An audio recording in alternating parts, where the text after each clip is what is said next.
Folks, welcome to the Alliance Pro Wrestling Network podcast. I'm your host, Louis Carlin. We're right here on the Alliance Pro Wrestling Network. Thank you for joining me today, and thank you for everyone that has subscribed to our YouTube channel. We're at 400, on to 500. Thank you so much for everyone that has hit that subscribe button. I really appreciate it. And it's time for a shout out. I would like to give a shout out to one of our subscribers. I'd like to shout out the Full Nelson Press. The Full Nelson Press, thank you so much for subscribing to the Alliance Pro Wrestling Network YouTube channel. Really appreciate it. Very appreciative. Very grateful that you decided to hit that subscribe button. Again, the Full Nelson Press. Thank you very, very, very much. And if you check out our YouTube channel, well, it is my YouTube channel. If you check out the YouTube channel, Alliance Pro Wrestling Network, I'll have a new interview up there with the author of this book right here, Matt Memories, My Wildlife in Pro Wrestling, Country Music, and with the Mets, John Alexander Arezzi. He had quite a life, and he joined me on the Sunday special interview, and that interview is up on our YouTube channel. It has some great stories, a wild story about Jake the Snake Roberts, entertaining story about Mio Mascaras. We talked about Bruno Sammartino, the 1972 huge Shea Stadium match between Bruno and Pedro Morales. We talked about his pioneering radio show in the 90s, Pro Wrestling Spotlight. So it was a great interview, great conversation. Check it out. The Sunday special interview with John Alexander Arezzi is now available on the Alliance Pro Wrestling Network YouTube channel. Okay, let's get into it. New Japan Pro Wrestling. New Japan Pro Wrestling in the States is going back to allowing fans back into the arena. They have a huge show coming up that they've announced. New Japan Pro Wrestling Resurgence is what it's called. It's August 15th at the Torch at the LA Coliseum in California. They're opening it up with 5,000 tickets and making 5,000 tickets initially available. This could be increased, though, to 10,000 if things go well. And I do think things will go well. I think they're going to have to increase that to 10,000. People are going to, I think, flock to this event. New Japan Pro Wrestling finally allowing fans back. New Japan Pro Wrestling Strong, they've been taping shows without fans in attendance, but now they're allowing fans back, and New Japan Pro Wrestling Resurgence will be August 14th. Going to be fantastic. I wish it was here in Windsor, Ontario, but unfortunately it's like it's over 3,000 miles away. So unfortunately I won't be able to make that one, but it's exciting that they're coming back, and they're allowing fans. New Japan Pro Wrestling Strong is allowing fans back. They're doing shows in front of fans again, and they got a huge lineup of talent that will be at this show that's being advertised. The IWGP United States Champion John Moxley will be there. The never openweight champion Jay White will be there. The New Japan Pro Wrestling Strong Openweight Champion Tom Lawler will be there. The Good Brothers, Doc Gallows, Carl Anderson will be there. Impact Wrestling's The Good Brothers will be there. Juice Robinson, David Finlay, Finjuice. So I'm kind of thinking we might see a match between those two teams. Shota Umino, an extremely talented young wrestler. He was one of my favorite young lions. Went on excursion, and appears his excursion is over. Shota Umino will be a part of this show. I can't wait to see what he brings to the table. I know he was doing really, really well in Revolution Pro in the UK, and now he's back in New Japan Pro Wrestling. And I'm looking forward to seeing Shota Umino and what he's got a long career ahead of him. When he was a young lion, he was so good, so talented. But young lion no more. Excursion appears to be over. Shota Umino making his return to New Japan Pro Wrestling on this show. Also, Ren Narita, another fantastic young New Japan Pro Wrestling talent, former young lion, now on excursion.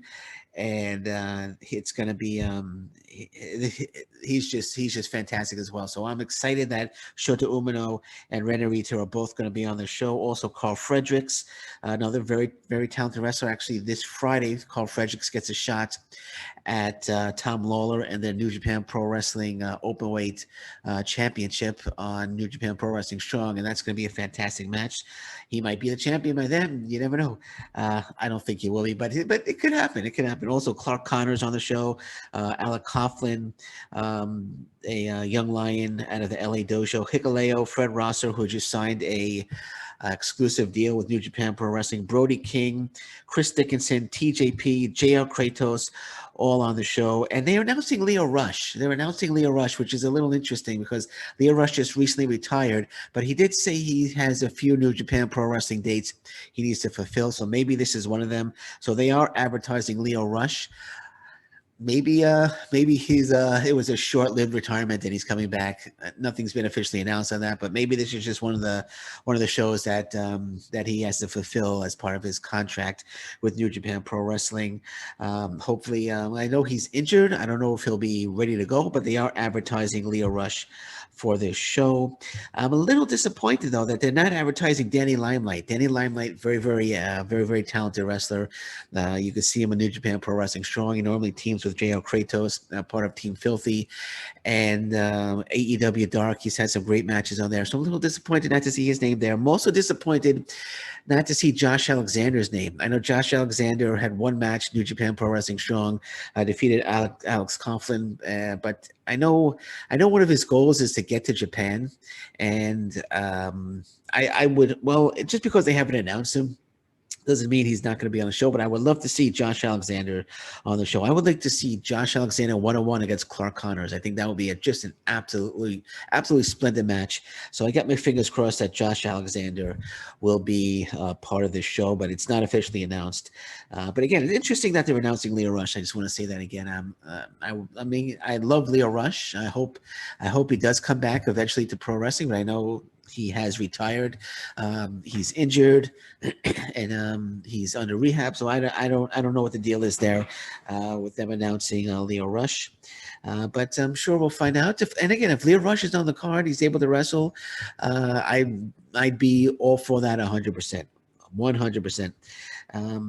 It says here, this is SE Scoops, the return of New Japan Pro Wrestling to American soil is another big step forward for wrestling as it looks to get back on track. The sport survived the pandemic well, but there's always something special about having a live crowd. New Japan Pro Wrestling Resurgence is not only a return for crowds, but a return to international touring, which is a very exciting prospect for fans around the world. So this is going to be the first of many shows, it appears. New Japan Pro Wrestling will be touring in the U.S. Hopefully they could come up to Canada. I would think if they came up to Canada, that Toronto would be one of their stops, and I would definitely drive the 4 hours to go to one of those shows. So hopefully they'll head on up here to Canada. But 5,000 tickets. 5,000 tickets are going to be made available. It doesn't say when they're going on sale. The prices range from $39 to $299. Oh, I'm sorry. Tickets go on sale June 30th. It says right here, right in front of me. It says tickets go on sale June 30th. There you go. So on June 30th, the tickets go on sale if anybody's interested. And I'm sure it's going to be on Fight TV or New Japan Pro Wrestling World. Hopefully it's on New Japan Pro Wrestling World. That's a show that I definitely want to see. I'm kind of thinking what will be the main event. Jon Moxley would definitely be in the main event. It could be Moxley against Carl Anderson. I know I mentioned Doc Gallows and Carl Anderson possibly against Finn Juice because their feud, they can have their Impact Wrestling feud carry over to New Japan Pro Wrestling. But Moxley against Carl Anderson would be an interesting match. Moxley against who are some of the names they have here? Tom Lawler. I mean, if you want to go Moxley against Tom Lawler, although I think Lawler is going to defend his title against somebody. I'm thinking Tom Lawler is going to defend his title most likely against Clark Connors or possibly Shota Umino. That's I just got a feeling about that. Maybe even Hikuleo. Lawler will defend the title against. Fred Rosser is also a possibility. So there's a number of possibilities up there for Tom Lawler. I do believe he's going to be defending title. So Jon Moxley against Jay White would be just a fantastic match. They went title for title. What if they did that? What if they went title, you know, IWGP US title versus the never openweight title for title, John Moxley against Jay White. That would be fantastic as well. Then I can see Jay White winning the IWGP US title and taking it back to Japan with him. But I don't know. That'd be great. I would like to see 3 title matches though. Would love to see Moxley defend against someone, White defend against somebody, and Tom Lawler defend against somebody as well. Juice Robinson, Dave Finlay, they might be challengers. Tom Lawler against Dave Finlay would be a terrific match. So hopefully we're going to get some match announcements coming up very, very soon, because I'm very intrigued on some of the matches that even Tom Lawler against Brody King would be great for the never open. I'm sorry, for the New Japan Pro Wrestling Strong Openweight title. So we'll see. We'll see. There's a lot of possibilities here, and I'm sure they're going to have some more talent announcements as well. And I'm very excited about this. I'm very excited about this show, and not just the show, but New Japan Pro Wrestling on American soil returning to international touring. And this is going to be the first of many, many shows, and I'm very, very excited about it. And welcome back, New Japan Pro Wrestling. I do want to point out, though, they are releasing 5,000 tickets. I want to flip over to Impact Wrestling for a second. Impact Wrestling Slammiversary, huge pay-per-view. They're only allowing 50 people in attendance, which is a little confusing. They're still going to be recording in Tennessee, in that studio that they've been recording. They've been taping matches that they've been taping in front of no crowd. They weren't letting any crowd in. But Slammiversary, they're only allowing 50 people in, and that's a little to me, that's a little disappointing. I mean, look at AEW at Daly's place. I think like 5,000-6,000 people fill that arena, or that outdoor arena. And WWE, they performed, they wrestled the WrestleMania in front of 27,000 fans. Now, I'm not saying Impact Wrestling is going to get that many, but why only 50 people? Why not go to an arena where you could bring in like 1,000 to 2,000 people to watch the show? You could do it safely now. The pandemic's coming to an end. People are getting vaccinated. It always seems Impact Wrestling's last in line, in my opinion. There's no reason why. I feel like I got something crawling on the back of my head. Hope it's not a spider. Hope it's not a spider. But now I feel like I got them crawling all over me.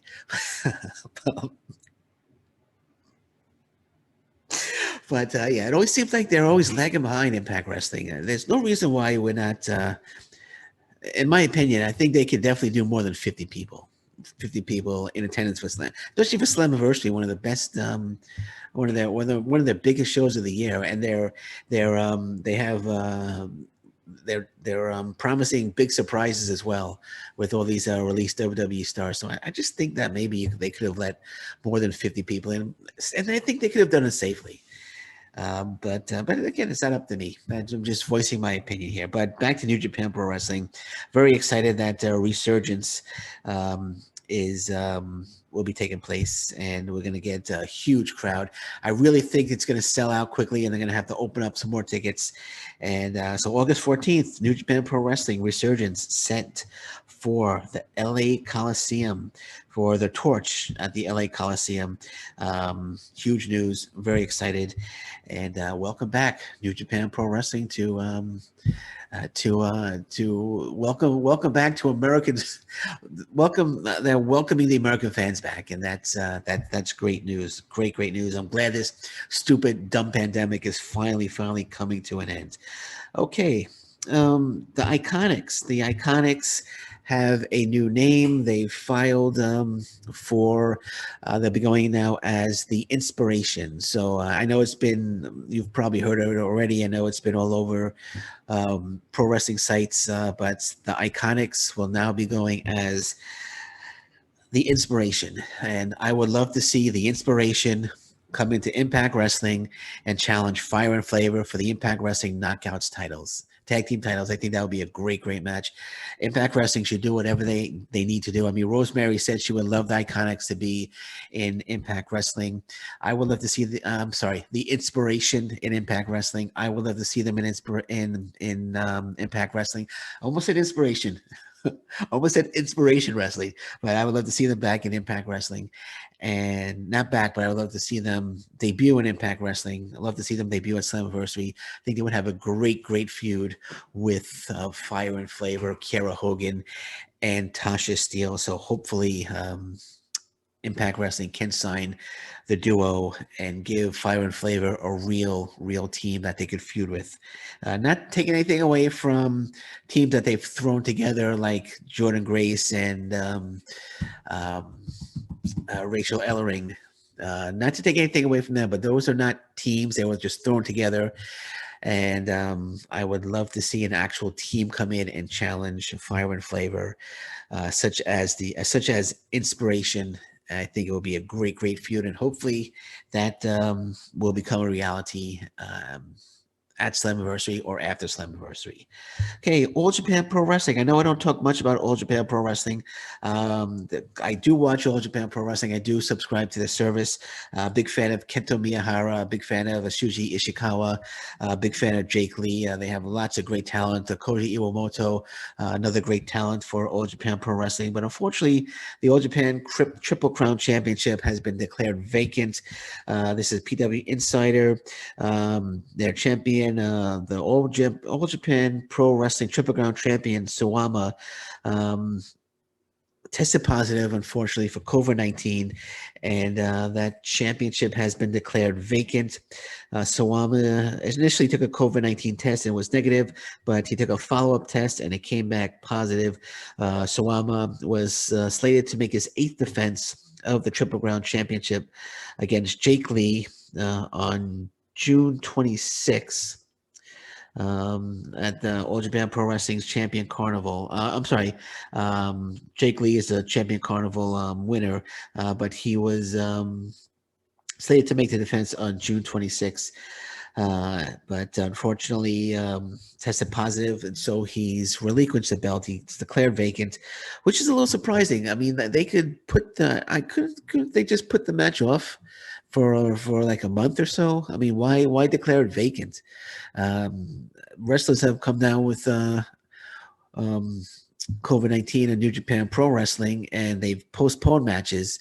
But here they're just declaring the belt vacant, and not sure why I guess because the 26th event is going on, and they need to have a title match. So maybe that's why they declared it vacant. I know Jake Lee has issued a challenge to anyone to face him for the vacant title. So Jake Lee will definitely be in the match.